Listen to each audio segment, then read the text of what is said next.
Jesus परिवार में आपको जय मसीह। आज हम सीखेंगे आत्मिक मल्लयुद्ध किससे लड़ना है, किससे लड़ा जाता है। एक आत्मिक मल्लयुद्ध जो हम संसार से लड़ते हैं, जो संसार की हाय के पीछे दौड़ते हैं, धन के पीछे दौड़ते हैं, पैसों के, शौहरत के पीछे दौड़ते हैं, किसी चीज़ के पीछे अगर संसार के लिए दौड़ते हैं जो हमारे मृत्यु के बाद यहीं पर रह जाएगा, उसे सांसारिक युद्ध कहते हैं, शारीरिक भी कहते हैं। और आत्मिक मल्लयुद्ध वो होता है जिसे हम अपने आत्मा के द्वारा लड़ते हैं, जिसके बाद हम स्वर्ग में जाएंगे, वही हमारे साथ जाएगा, जो हमारा आत्मिक मल्लयुद्ध होता है। हमारी लड़ाई और हमारा दुश्मन आत्मिक युद्ध है। जितने लोग प्रभु यीशु मसीह में विश्वास करते हैं, सिर्फ उन्हीं की, जो प्रभु को नहीं मानते, जो इधर उधर मूर्ति को पूजते हैं, चाहे वो किसी की मूर्त हो, प्रभु यीशु मसीह की क्यों ना मूर्त हो, जो लोग मूर्तियों के सामने घुटने टेकते हैं, वह सांसारिक मल्लयुद्ध से लड़ रहे हैं और सांसारिक बातों में खोए हुए हैं। हमें स्वर्गीय बातों पर ध्यान देना है। परमेश्वर हमसे कैसी लड़ाई के लिए हमें तैयार करना चाहता है, क्यों हमें लड़ाई के लिए तैयार करता है कि हमें लड़ के जीत के एक दिन स्वर्ग में जाना है। हमें वो बचाना चाहता है, इसीलिए वो आया पृथ्वी पे और हमारे लिए मरा और जी उठा, क्योंकि हम स्वर्ग तक जा सके। इफिसियों के 6 अध्याय 10 वचन। पौलुस विश्वासियों को जब व्यवहारिक बातें समझाता है तब कहता है, आत्मिक हथियार बांध लो, यह नहीं कि सांसारिक। इससे हमें साफ प्रकट हो जाता है कि हम एक मैदानी जंग में हैं, भले ही हम इस बात पर गौर कर रहे हैं या नहीं, मगर जब हम प्रभु यीशु मसीह को स्वीकार कर लेते हैं, उस समय हम एक मैदानी जंग में खड़े हो जाते हैं। अगर हम प्रभु को मान के हम मैदानी जंग में नहीं खड़े हैं, नहीं तैयार हैं, तो शैतान को बहुत जलस फील होता है। वह चाहता है कि तोड़ दें आपके चारों तरफ, वह विनाश करने लगेगा। उसको तकलीफ होती है कि मेरे द्वारा फंसाया गया, मेरी बातों में बहकाया गया, कैसे जा रहा है। वह नहीं चाहता कि कोई स्वर्ग तक पहुँचे। हमें जब प्रभु को मानते हैं, हमें अपना हियाब बांध लेना चाहिए, अपने विश्वास को दृढ़ करना चाहिए। शैतान चारों तरफ से तकलीफ देता है। आपकी लाइफ में बहुत मुसीबतें आएंगी। जैसे अगर आपने युद्ध में खड़े हैं, किसी मैदान में खड़े हैं, तो आपको चारों तरफ से तकलीफ आएगी। अगर आप अच्छी तरह डटे रहे और लड़ते रहे तो आप जीत हासिल करेंगे, क्योंकि शैतान कभी जीत नहीं सकता। आप अकेले नहीं हो। अगर आपने प्रभु को विश्वास कर लिया है तो परमेश्वर हमारे साथ है, हमें जीत हासिल हुआ कराएगा। बस हमें खड़े रहना है विश्वास के साथ। प्रभु ने कहा कि राई के दाने के बराबर भी विश्वास हो। थोड़ा सा राई के दाने के बराबर भी अगर हम विश्वास लेके खड़े रहते हैं, हमारी जीत पक्की है, हम जीत सकते हैं। जैसे एक व्यक्ति प्रभु यीशु मसीह को अपना प्रभु और उद्धारकर्ता के रूप में स्वीकार करता है, वह इस लड़ाई में शामिल हो जाता है। हमें लड़ना है। आगे 12वीं आयत में पौलुस हमारे दुश्मन के बारे में बताता है, जिससे यह साफ होता है कि कोई इंसान हमारा न तो दुश्मन है और न कभी बन सकेगा, क्योंकि हमें इस पृथ्वी पे रहना ही नहीं है। अगर किसी इंसान को हम दुश्मन बनाते हैं तो हम खुद बनाते हैं। प्रभु यीशु मसीह ने बताया कि अगर आपके एक गाल पे कोई थप्पड़ मारे तो दूसरा उसके आगे कर दो। अगर आप ऐसा करते हैं तो आपका कोई दुश्मन बन ही नहीं सकता। आपको कोई कुछ कहता है, उसका जवाब नहीं देंगे तो आपका दुश्मन कोई नहीं बन सकता। अगर उसका जवाब आप देते हैं तो आप अपना दुश्मन तैयार कर रहे हैं। इस संसार में कोई इंसान आपका दुश्मन नहीं है। हमारा सामना एक बहुत ही व्यवस्थित और क्रमबद्ध सेना से है, जिसमें अधिकार और यहूदे बटे हुए हैं। अधिकारों, प्रधानताओं, हाकिम व दुष्टताओं की सेना है। वो आपको चारों तरफ से बहकाएगी, किसी इंसान के जरिए बहकाएगी। वह कुछ भी कर सकता है। आपको परमेश्वर के खड़े होने नहीं देना चाहता। वह नहीं चाहता कि आप परमेश्वर में खड़े हो और परमेश्वर की महिमा करो, आप स्वर्ग तक जाए। वह हर जगह रुकावट है। दुश्मन की सेना एक रणनीति के साथ हमसे टक्कर ले रही है। ऐसा है कि हम भी एक रणनीति के बागीर को समान नहीं कर सकते और उसे बहुत देर तक नहीं रह सकते अकेले। अगर हमारा विश्वास प्रभु में नहीं है तो हमारी हार पक्की है। पौलुस कहता है कि तुम शैतान की युक्तियों से अनजान नहीं हो, यानी वह एक युक्तिपूर्ण ढंग से आक्रमण कर रहा है। उससे निपटने के लिए हमें भी अच्छी युक्ति बनानी होगी। ज़्यादा से ज़्यादा हमें प्रार्थना करना होगा। प्रभु ने सारा कुछ बता दिया है हमें शैतान से किस प्रकार लड़ना है। अगर हम नहीं तैयार हैं तो हमारी हार होगी। शैतान को न तो अनदेखा करना है और न ही उससे डरना है। दुश्मन को और भी उसकी योजनाओं को समझ लेने में ही हमारी बुद्धिमानी है। आगे पौलुस कहता है कि यह सेना आत्मिक है। यह सर्वप्रथम एक आत्मिक मंडल की लड़ाई है, अर्थात इस लड़ाई में भौतिक या शारीरिक हथियार बेकार है। पौलुस सेना के मुख्यालय के बारे में भी बताता है। यह सेना आकाश मंडल में व्याप्त है। अय्यूब के ज़माने में परमेश्वर ने जब स्वर्गदूतों को बुलाया तो शैतान भी वहाँ चला आया। अय्यूब के 1:6 बताता है, फिर एक और दिन यहोवा परमेश्वर के पुत्र उसके सामने उपस्थित हुए और उनके बीच शैतान भी उसके सामने उपस्थित हुआ। यहोवा ने शैतान से पूछा, तू कहाँ से आता है? शैतान ने यहोवा को उत्तर दिया, इधर उधर घूमते फिरते डोलते डालते आया हूँ। प्रकाशित वाक्य 12 से पता चलता है कि महाक्लेश के समय जब विरोधी मसीह इस पूरे विश्व पर राज कर रहा होगा, तब शैतान स्वर्ग से पृथ्वी पर फेंक दिया जाएगा। जिस दिन हम पूरे विश्वास के साथ पूरे संसार के लोग प्रभु को मान लेते हैं, हम एक स्वर्ग के निवासी होंगे, इस पृथ्वी के नहीं। और इस पृथ्वी पर पाप भरी धरती पर शैतान को फेंक दिया जाएगा। 2 कुरिन्थियों 12 में पौलुस कहता है कि वह तीसरे स्वर्ग तक उठाया जाएगा। बाइबल की पहली आयत में आकाश और शब्द का इस्तेमाल भी बहुत और बहुवचन से हुआ है। 2 इतिहास के 2:6 में बताया गया है। सुलेमान की प्रार्थना में भी कई स्वर्गों के बारे में देखते हैं। इफिसियों में भी हम देखते हैं कि स्वर्गों का जिक्र किया गया है। इन आयतों से यही पता चलता है कि 3 स्वर्ग हैं।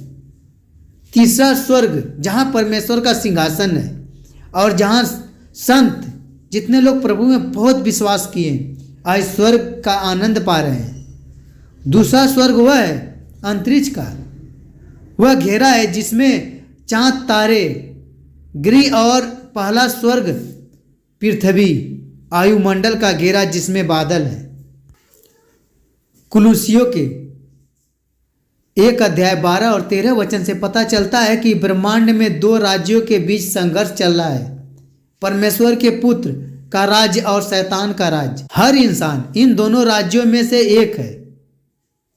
यूहन्ना के 5:19 के अनुसार जितने लोगों ने यीशु मसीह को ग्रहण नहीं किया वह शैतान की हुकूमत में है, मतलब शैतान के नियंत्रण में है।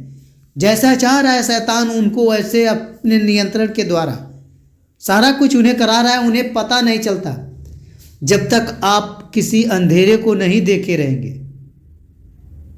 आपको कैसे पता चल सकता है कि अंधेरा क्या होता है? जो शैतान आपको दिखाता है वही आपको सही लगता है। जब तक आप वचन को नहीं पढ़ते, वचन को याद नहीं करते, आपको कैसे पता चलेगा कि आप सही हैं? आपने अगर कभी उजाला को नहीं देखा, पूरी जीवन अपनी अंधेरे में ही बिता दिया, आपको उजाला का आभास नहीं हो सकता। सिर्फ आपको अंधेरे का ही आभास हो सकता है। कई बार लोग आपको बताते हैं, उजालों की आभास कराते हैं, मगर आप नहीं जागते, आप सोए रहते हैं। कई बार अगर आप जान के हम उसको ही जगा सकते हैं जो सोया हुआ हो, जो नींद में सोया है मगर जाग रहा है, उसको कोई नहीं जगा सकता। आप परमेश्वर के वचन को सुन रहे हैं, फिर भी अगर आप जागे नहीं हैं, परमेश्वर के लिए तैयार नहीं हैं, तो आप शैतान के हाथों से बच नहीं सकते। सुबह जब होती है, सूरज की किरणें अगर किसी की आंखों पे पड़ती है, वह अगर सोया हुआ है अगर वह जान की आंख नहीं खोलता, सूर्य सबके लिए उगता है और सूर्य ढल भी जाता है। जान की आंख नहीं खोलोगे तो आपके लिए सुबह नहीं हो सकती। आप जान कर सोए हैं, अगर आप जागते हैं तो सुबह का आनंद उठाएंगे। सूर्य निकलेगा, आपको पता लगेगा कि सुबह हो गई है। वही जाग सकता है जो जागने के लिए तैयार है। जो जान के सोया है, जो सोने का नाटक कर रहा है, वह कभी जाग नहीं सकता। जब हमारा उद्धार होता है तब हम शैतान के वश से छुड़ाए जाकर प्रभु यीशु मसीह के राज्य में आ जाते हैं और वहीं से हम इस लड़ाई में प्रवेश और परमेश्वर के सैनिक के रूप में हमारी नियुक्ति होती है। तब से हम शैतान के दुश्मन बन जाते हैं जब हम प्रभु यीशु मसीह को स्वीकार करते हैं। इस विषय की एक स्पष्ट जानकारी हमें मिलती है कि यीशु मसीह के कथनों से पता चलता है। पहला, शैतान का एक राज्य है। दूसरा, उसके राज्य में फूट नहीं, यानी वह बनता हुआ नहीं है। तीसरा, अभी वह राज्य खड़ा है, यानी गिरा नहीं है। चौथा, परमेश्वर का राज्य शैतान के राज्य के ऊपर विजय है। स्वर्गदूतों की भूमिका के बारे में बताती है बाइबल। जैसे अगर दानियल के 10 अध्याय 2 और 6 वचन से हमें मालूम होता है कि स्वर्गदूत भी इस युद्ध में शामिल हैं। जब दानियल 21 दिन तक उपवास और प्रार्थना करता हुआ परमेश्वर के सामने अपने आप को नम्र करते हुए अपने लोगों के विषय में परमेश्वर से ज्ञान मांग रहा था, तब स्वर्ग आकाश मंडल में स्वर्गदूत और शैतान की प्रधानताओं के बीच घमासान युद्ध हो रहा था।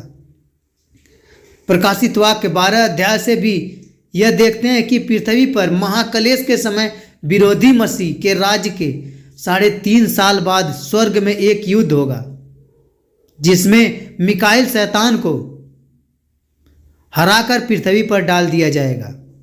इन लड़ाइयों से भी यह समझ सकते हैं कि शैतान का सारा काम आकाश मंडल के केंद्रीय है। इस लड़ाई के विजय का आधार है प्रभु यीशु मसीह की विजयी। हमें अब शैतान को हराने की जरूरत नहीं है, क्योंकि वह तो पहले से ही हारा हुआ है। कुलुसियों के 2 अध्याय 15 वचन में इसका स्पष्टीकरण दिया हुआ है। वहां लिखा है कि यीशु ने शैतान के अधिकारों और हाकिमों को ऊपर से उतार फेंका है। क्रूस के द्वारा उन पर फतहमंद हुए और उनका खुल्लम खुल्ला तमाशा बनाया गया।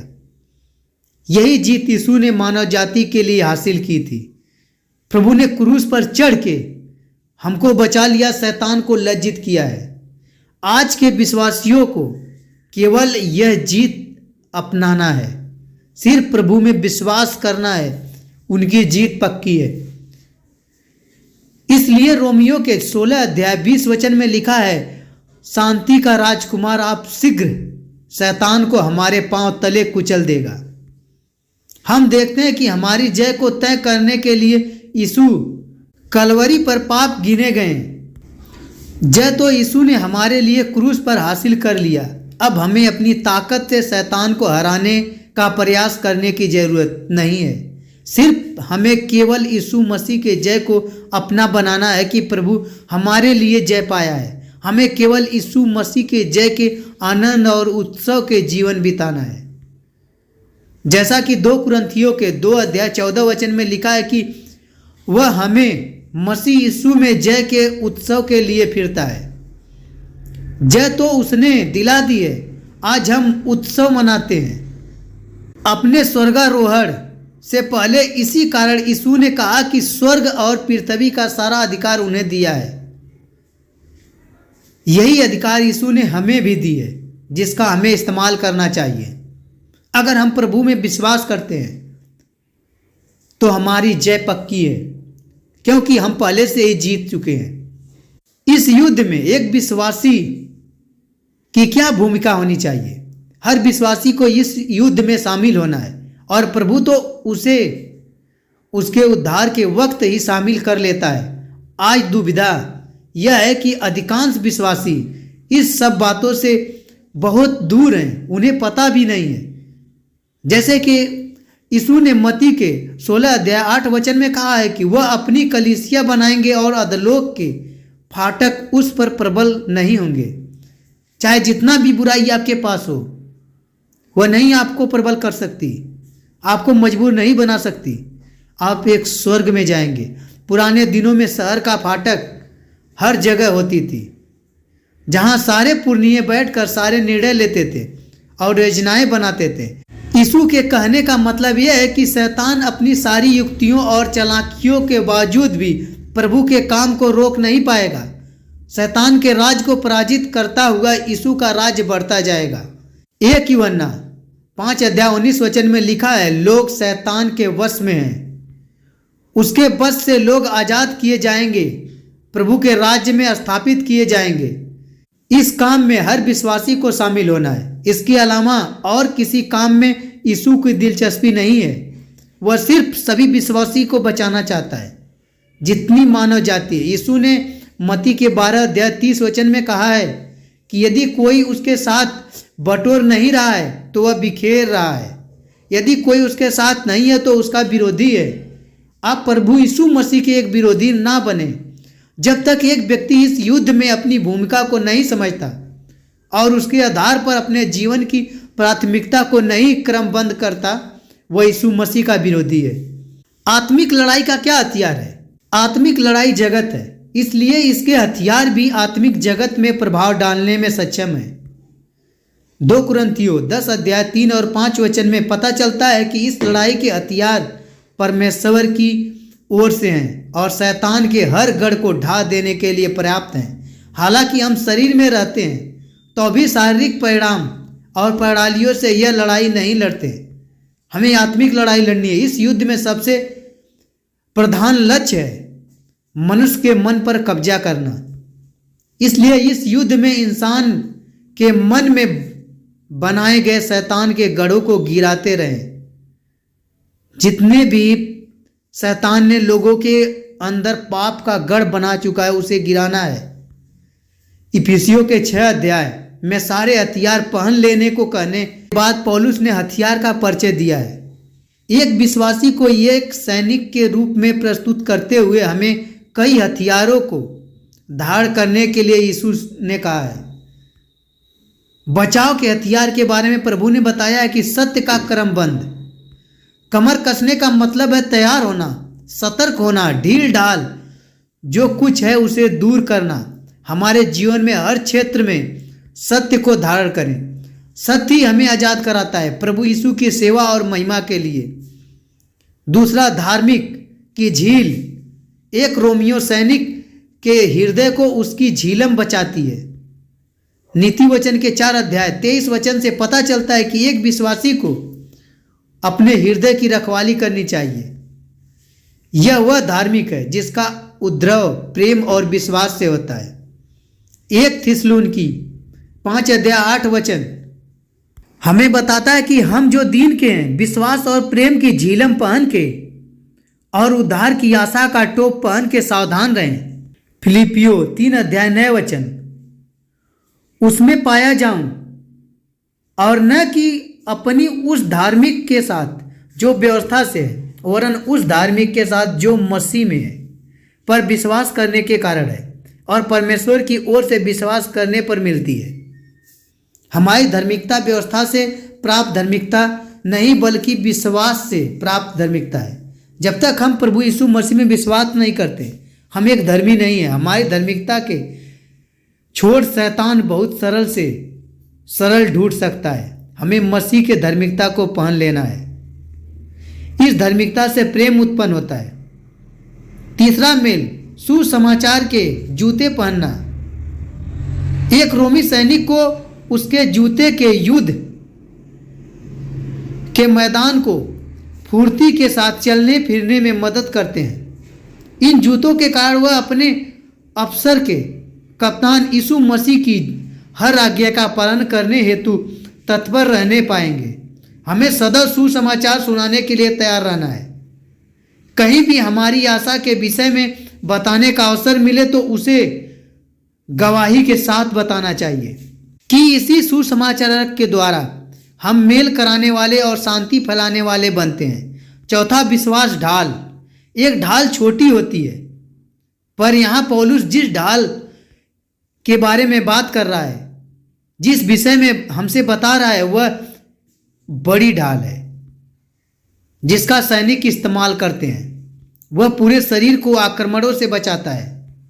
जब हम शैतान के विरुद्ध लड़ने के लिए निकलते हैं तो हो सकता है कि वह हम पर अपना निशाना साधेगा, हमारे स्वास्थ्य पर, हमारी आर्थिक आशीषों पर, हमारे बच्चों पर, हमारे जीवन साथी पर, हमारी गवाही पर एवं हमारे जीवन के हर क्षेत्र में जहाँ भी उसे मौका मिले वह हमें पटकने का प्रयास करेगा।